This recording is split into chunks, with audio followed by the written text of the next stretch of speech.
Paano mo malalaman kung may tanga sa sabungan? Paano? Pag may nagdala ng bibe.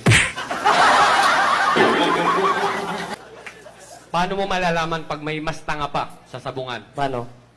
Pag may pumusta sa bibe. Paano mo malalaman kung may sindikato sa sabungan? Paano? Pag nanalo yung bibe. Galing yan. Ang hirap ng mangumusta ngayon. Akala nila, mangungutang ka. Babayaran naman sa katapusan eh.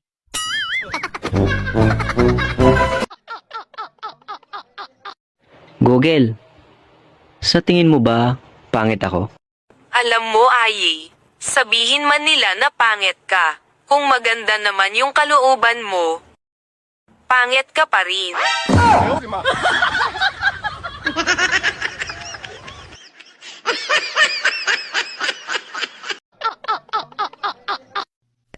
Babe, gusto mo ba mag-chicken?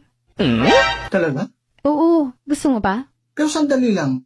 Ba't na tayo mag-chicken? Eh, andito naman tayo sa kwarto. Okay. Bobo, kakain tayong chicken, hindi mag-chicken. Oh.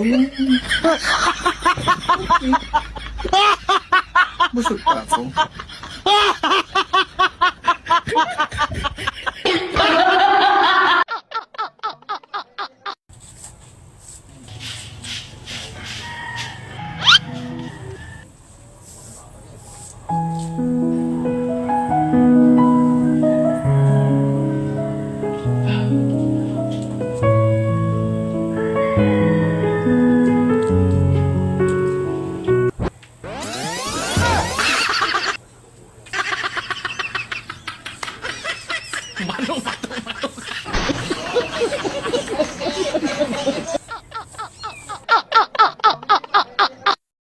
Di bali na hindi gwapo.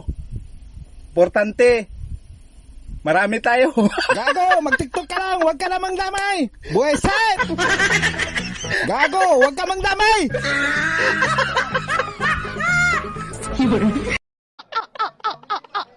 Wala akong arte sa pagkain. Kung anong nakahain sa lamesa, yun ang kakainin ko.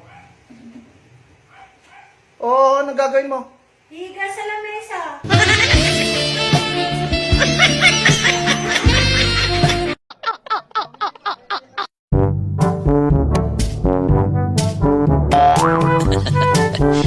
Pare, bilog ang buwan, no? Mali ka, pare. Araw yan. Ito mo, tanong pa tayo, eh. Sige, magtanong tayo. Miss, araw ba yun o buwan? Ay, pasensya na po. Hindi po kasi ako taga rito.